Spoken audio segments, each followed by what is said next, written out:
Nous sommes toujours en 1994 et le film commence avec la routine visiblement chiante à crever de Christine Berman, vivant dans une maison ultra sécurisée avec son chien Major Tom.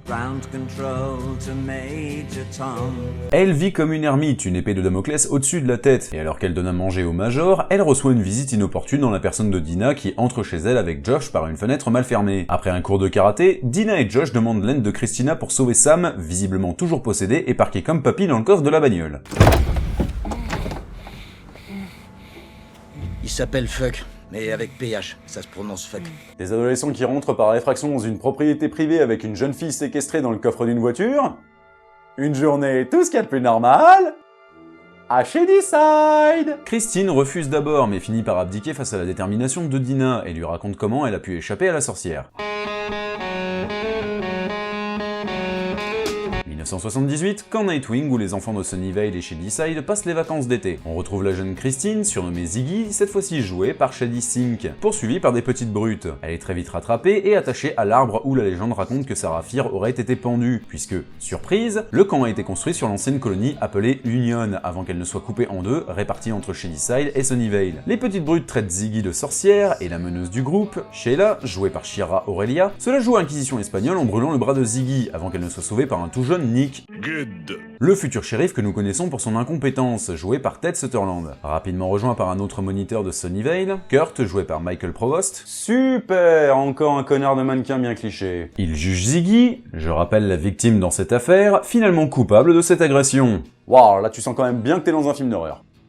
Ah ouais, imaginez si ça se passait en vrai. Nick intervient en sa faveur et Ziggy évite l'expulsion. Elle va ensuite à l'infirmerie, ce qui nous permet de voir un peu les activités du camp, et dont la plus importante, la guerre des clans entre Shadyside et Sunnyvale qui doit avoir lieu le soir même. Petite présentation des personnages puisque nous retrouvons Cindy, la sœur de Ziggy, jouée par Emily Reed, et son petit copain Tommy, joué par Macep Sly, nettoyant les toilettes du camp d'une infestation de mousse rougeâtre. Et ce qui l'a fait chier, en plus d'avoir ruiné son polo, c'est que les autres moniteurs qui devaient leur filer un coup de main ne sont pas là. Elle part alors à leur recherche, et en les trouvant, elle interrompt quelque chose, visiblement. Elle passe un savon à Alice, jouée par Ryan Simpkins, et son copain Arnie, joué par Sam Brooke, qui l'envoie chier parce que la flemme de nettoyer les chiottes. Leur relation est extrêmement tendue, car Cindy, une véritable Miss Parfaite, aurait dénoncé Alice d'une connerie d'ado quand elles étaient jeunes. C'est très tendu le climat en ce moment, j'y trouve. Nous retrouvons donc Ziggy chez l'infirmière, Madame Lane, la même qui dépannait Kate pour son babysitting dans le premier film, souvenez-vous. Visiblement très perturbée, puisque si vous avez été attentif au nom de famille, elle est aussi la mère de Ruby Lane, la tueuse au rasoir. Cindy vient chercher sa sœur et l'engueule pour l'altercation de ce matin,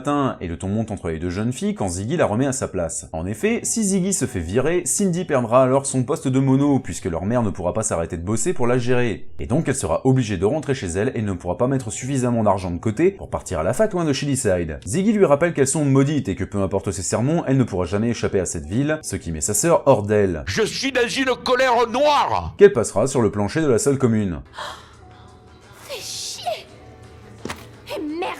Langage, jeune fille. 10 points en moins pour Gryffondor. Elle part chercher une autre éponge, mais c'est alors que Madame Lane entre dans la pièce, tenant un discours incohérent à propos du nom de Tommy, et qu'elle ne pourrait pas le sauver. C'est alors qu'elle se jette sur lui, un couteau à la main. Dans l'altercation, Tommy se cogne le crâne, et finit par envoyer l'infirmière sucrer les fraises tête première dans un banc. La police arrive, interroge Tommy sur les raisons de cette bagarre, et finissent par conclure que, telle mère telle fille, elle est sûrement folle elle aussi. Alors, incompétence, définition, manque de connaissances ou de l'habilité pour faire quelque chose. Exemple, la police de Sunnyvale sont des gros branleurs pas foutus de faire leur taf, et ils devraient laisser leur place à des gens plus impliqués. Ziggy, qui observe toute la scène et voit une des seules personnes qui était un tant soit peu sympa avec elle se faire embarquer, avant que Sheila et ses Joogies viennent se foutre d'elle et fièrement lui annoncer qu'elles ont fait un peu de déco dans son bungalow. Ziggy y fonce pour voir l'étendue des dégâts pendant que Nick discute avec les anciens collègues de son père, récemment décédé. Si son petit frère est destiné à faire une carrière en politique, lui, c'est à devenir le chef de la police, et autant dire qu'il est pas forcément chaud, mais n'a pas forcément le choix. Retour à la salle commune où tout le monde discute de l'incident et surtout les modos de Shadyside, dont Tommy, dans l'incompréhension la plus totale, est visiblement très retourné par l'événement. Il y a un discours pour annoncer la guerre des clans par l'autre branleur et une cliché de hippie avant que Cindy retrouve sa petite sœur qui pique un pot de peinture rouge pour préparer sa vengeance. Sur le trajet de son bungalow, Cindy lui demande si Madame Lane n'avait pas pris un truc, genre de la drogue ou autre pouvant justifier son comportement. Ziggy lui répond qu'il faudrait qu'elle arrête de chercher une explication logique à tout ça quand la réponse est simple, il y a un truc qui déconne à plein tube avec les gens de Shadyside et que c'est comme si une fatalité les écrasait. Cindy lui dit d'arrêter avec ses contes de fées et de revenir à la réalité, mais Ziggy balance alors ses 4 vérités à sa sœur en lui rappelant bien la merde dans laquelle elles vivent. Avec une mère alcoolique, un père parti avec une ado, la banque qui va pas tarder à saisir leur maison, et que c'est pas en jouant les petites filles modèles qu'elle réussira à échapper à tout ça. Choquée, Cindy lui répond qu'elle est un monstre avant de voir ce que lui font subir les autres membres de la colo et que sa sœur l'envoie chier. Fin de journée, c'est le début de la guerre des clans. Au programme, il va falloir choper le drapeau de l'équipe adverse.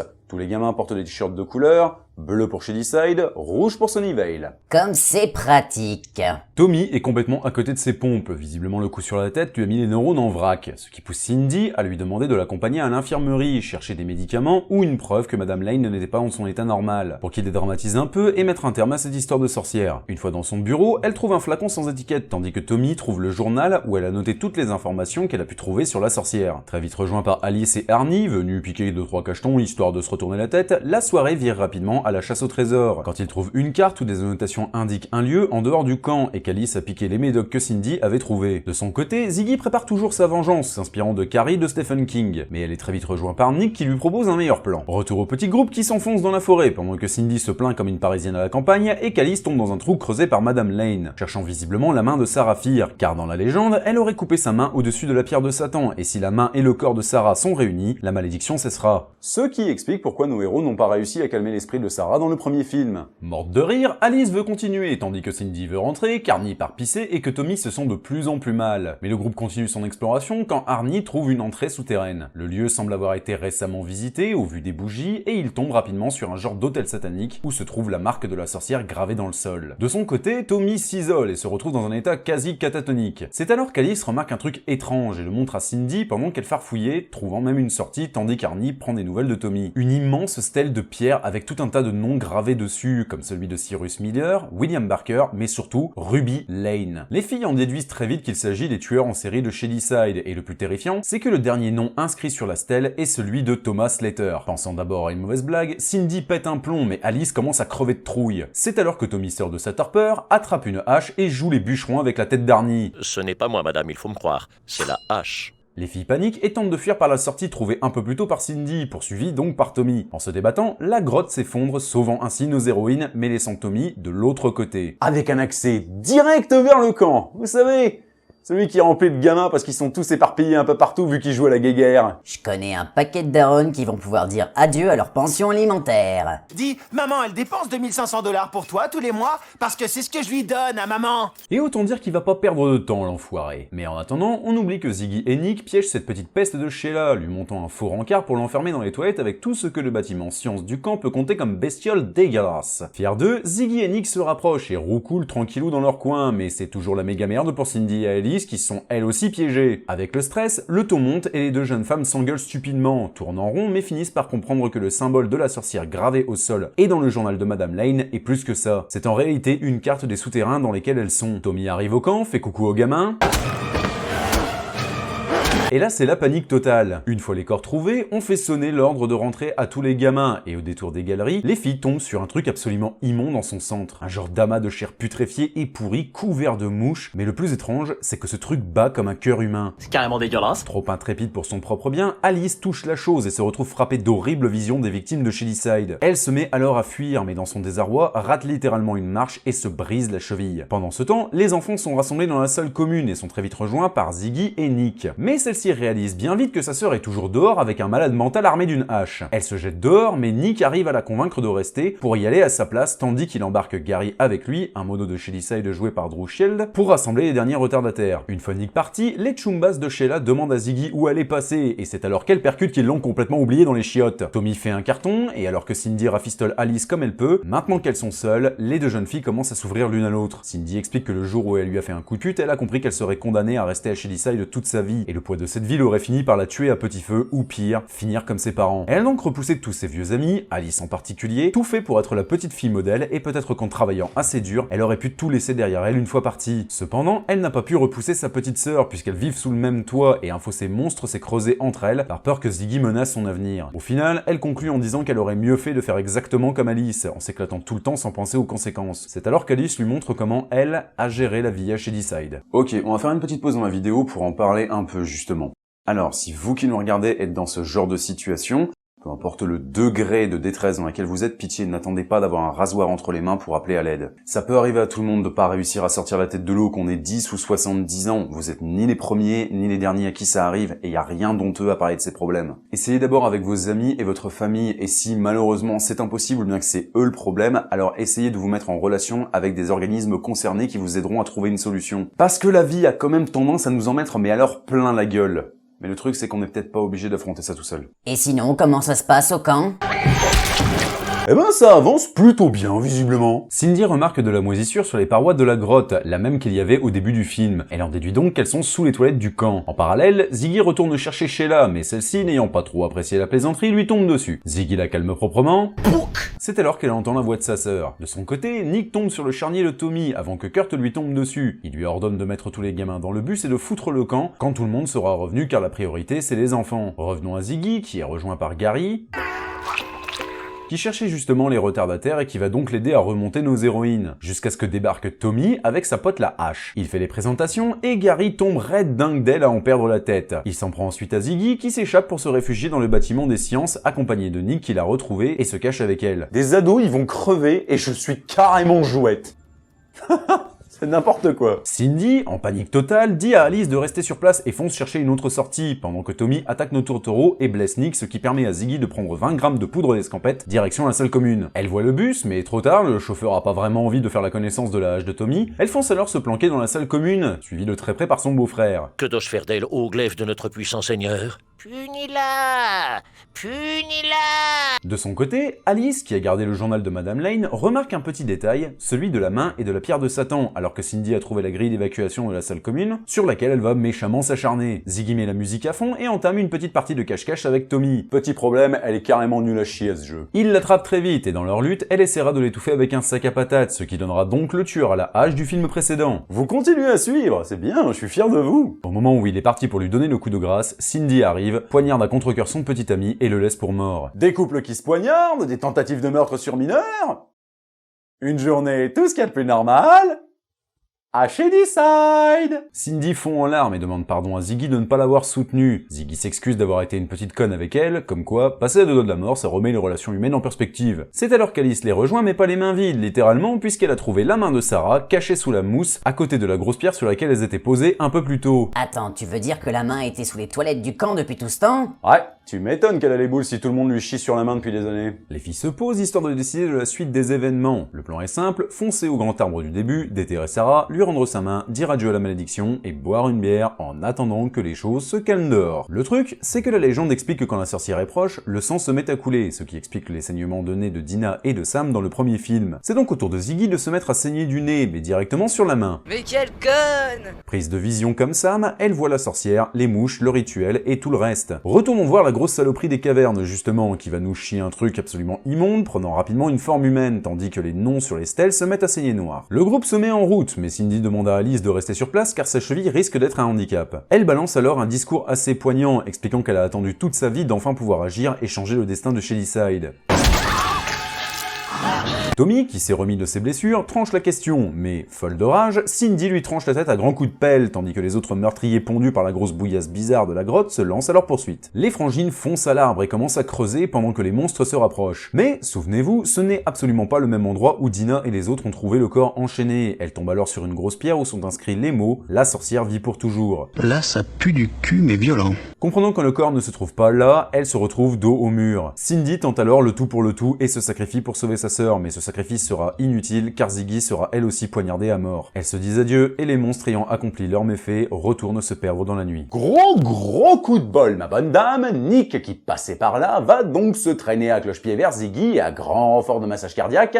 Il réussira à lui sauver la vie exactement comme Sam. Les secours arrivent et hospitalisent Ziggy, les flics demandent à Nick ce qui s'est passé, et lui, qui est le futur chef de la police, retourne sa veste et dit que Tommy a juste pété les plombs, histoire d'éviter de niquer son avenir avec une histoire de sorcière. Ziggy ne lui parlera plus jamais après ça, alors qu'on voit la main de Sarah tomber dans le trou creusé par les filles. Bilan de cette soirée, 12 morts, 2 blessés, et la malédiction qui continue jusqu'à 1994, où ces événements ont visiblement brisé Ziggy, à tel point qu'elle vit constamment dans la peur. Dina lui explique qu'elle et ses tchoums ont trouvé retrouver le corps, et que si la main est toujours au même endroit, alors elles peuvent enfin briser la malédiction. Après tout ce bordel, le camp a été fermé et remplacé par le centre commercial du premier film, mais la ville a conservé l'arbre en son centre. Dina et Josh retrouvent la main et foncent sur les lieux de l'accident de Sam, tandis que Ziggy appelle Nick. Une fois sur place, Dina dit à Josh de rester dans la voiture alors qu'elle saigne du nez et en remettant la main avec le corps de Sarah.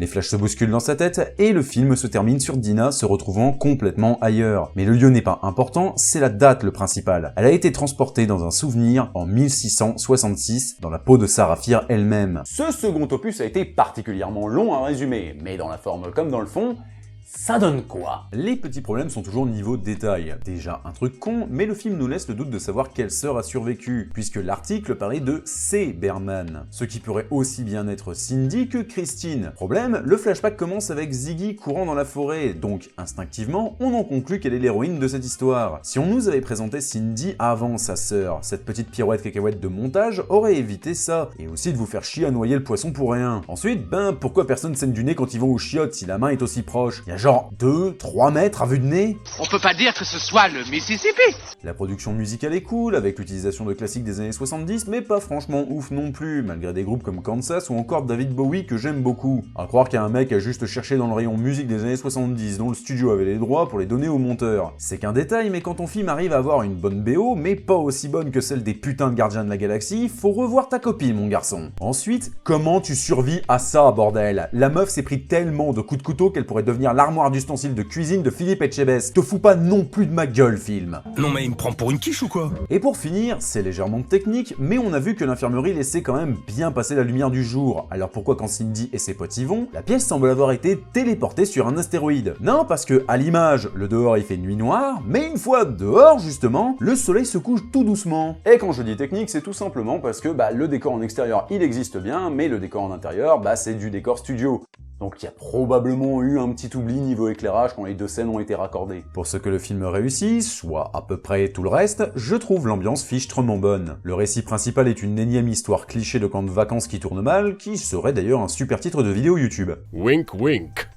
Wink. Sans trop s'étendre sur l'intro et l'outro du film, qui ne sont là que pour raccorder l'histoire au récit principal qui se passe en 1994, j'ai beaucoup aimé la colorimétrie qui baigne dans une très légère teinte marron qui fait très années 70-80, et nous fait comprendre facilement que nous sommes dans un flashback. Le récit est empli d'une ironie dramatique, soit des situations où les personnages ne disposent pas de toutes les informations que le lecteur ou le spectateur connaît déjà, comme le fait que la tante de Kate est morte au camp, détail expliqué dans le premier film, donc on sait déjà qu'elle va mourir, ou plus important que Tommy va devenir le nouveau tueur de la sorcière, puisque c'est lui qui poursuit Sam. J'ai trouvé particulièrement affreuse la scène de mise à mort de Cindy et Ziggy, surtout dans la gestuelle du laitier, un tueur de femmes que l'on a pu découvrir dans l'intro du premier film. Le seul problème, c'est que le gars qui leur livrait le lait a fini par baiser leur femme. Et le laitier est de retour. Je pense qu'il est là pour la référence à Freddy Krueger de la saga Nightmare on Elm Street. Son visage difforme, l'arme blanche de petite taille et ses cibles qui sont généralement des femmes comme Freddy et les enfants. Sans déconner, en plus de son look, j'avoue que ce gars me donne profondément envie de gerber. Sa façon de prendre son pied en poignardant Ziggy et la manière particulière, dirons-nous, de renifler son corps. Je m'avance peut-être un peu, mais je sens quand même une grosse métaphore du viol entre la position du tueur, sa démarche de prédateur et tous les coups de couteau. C'est franchement dérangeant, surtout quand on se rappelle que la victime est mineure, ça rend la scène d'autant plus forte et horrifiante. Et donc, tant qu'on est sur les choses horribles, parlons de ce qui fait exploser les nerfs de toutes les associations de parents qui ont beaucoup trop de temps à perdre, le meurtre d'enfants. C'est assez connu que dans l'univers du cinéma d'horreur, l'un des plus grands tabous filmiques est la mort des enfants, censé symboliser l'innocence, donc par extension quelque chose de fragile à protéger, parce qu'on passe très vite d'une interdiction au moins de 12 ans à une au moins de 18 ans, ce qui fracasse complètement les recettes d'un film en divisant par 3 son nombre d'entrées. Ici, Tommy s'en donne à cœur joie, sans pour autant tomber dans le vulgaire ou dans le pathos, leur mort étant le plus souvent suggérée, plus que vraiment montrée frontalement comme pour celle d'Arnie. Et 3/4 du temps, de toute façon, dans le cinéma d'horreur, les enfants ont un genre de bouclier en scénarium qui les empêche de crever. Alors, bonne ou mauvaise chose? Très bonne chose justement, pas parce que c'est cool de voir des enfants morts, bien au contraire, mais juste parce que c'est surprenant et que ça nous sort de notre zone de confort sur laquelle les films d'horreur ont quand même tendance à beaucoup se reposer. Les personnages sont toujours aussi attachants, d'ailleurs, si vous avez remarqué, Ziggy, de son vrai nom Christine, est une fan de Stephen King, dont l'un des meilleurs, si ce n'est le meilleur livre, s'appelle justement Christine. Wink wink. Wink. Le duo Alice et Cindy en tête, chacune cherchant à fuir la réalité de leur vie pourrie à leur manière. Soit les deux facettes d'une même pièce qu'on aurait balancé dans un des caniveaux puants de Shadyside, qui est toujours aussi bien représenté comme un mal profond ancré en chacun. On explore beaucoup plus le lore, avec le rituel, la grotte, la légende de la main, qui était légèrement anecdotique dans le premier, mais qui ici est assez centrale. Et aussi en rattrapant ce que je pensais être une erreur, justement, avec l'histoire du sang sur le corps de Sarah. Donc toucher le corps, c'est pas encore trop grave, mais saigner dessus a donc automatiquement fait de Sam et Ziggy une cible. Est-ce que tu viens d'avouer que tu avais tort? Oui, et en même temps non. T'es vraiment un chieur. Comme pour le premier, le récit étant construit pour nous faire découvrir son univers film après film, il est donc normal que certains points un peu flous du premier soient résolus dans le second. C'est pour ça que je maintiens qu'il faut considérer une trilogie dans son ensemble, surtout quand les têtes pensantes du projet sont toujours aux commandes de A à Z. Et comme pour la majorité des trilogies, la fin du second est faite pour nous donner envie de voir la suite.